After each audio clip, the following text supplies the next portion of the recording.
in the remote, fog-drenched countryside of northern France. There's a place that locals avoid, a place where legends are born from stone and sorrow. It's an abandoned chapel they call Chapelle Rouge, the Red Chapel. Its walls are cracked, its windows shattered, but it holds a secret that chills everyone to the bone. Because when the storms roll in the chapel, it starts to bleed. The terrifying story begins way back in 1812. A violent thunderstorm raged across the landscape, and a bolt of lightning struck the chapel's bell tower, splitting it open like a gruesome wound. The next morning, when the villagers cautiously approached, they saw thick red streaks running down the stone walls. The liquid was too dark, too warm, to be simple rust or rainwater.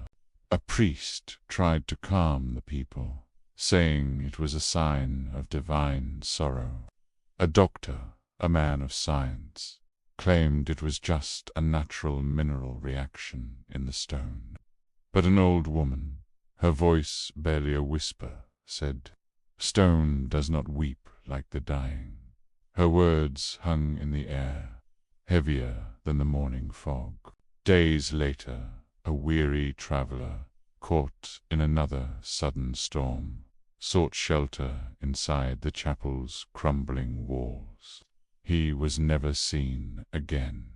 When morning broke, all that remained was his coat, folded neatly on a dusty pew. But there was something else.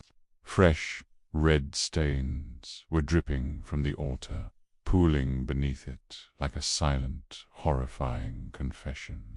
Fearing what was happening, the local bishop ordered the chapel to be sealed forever. Heavy iron bars were hammered across the doors, and holy symbols were carved deep into the stone entrance. But it didn't work. If anything, the bleeding only grew worse. With every new storm, fresh streams of red would appear, thick and pulsing, as if flowing from a living heart buried deep beneath the chapel floor. The sacred ground, it seemed, was cursed. Fast forward to 1904, a determined historian named Etienne Marceau arrived, convinced that superstition was blinding everyone to the real story. He believed the chapel was hiding some forgotten human tragedy, not a supernatural curse. He scoffed at the villagers' warnings and announced he would spend the night inside during the next storm, documenting his findings by lantern light. That night, the sky erupted. The villagers watched from their homes as lightning illuminated the chapel's silhouette, beheard the thunder crack like a whip, and then a scream. A single blood-curdling scream that echoed through the hills and faded into the howling wind. They found Etienne at dawn.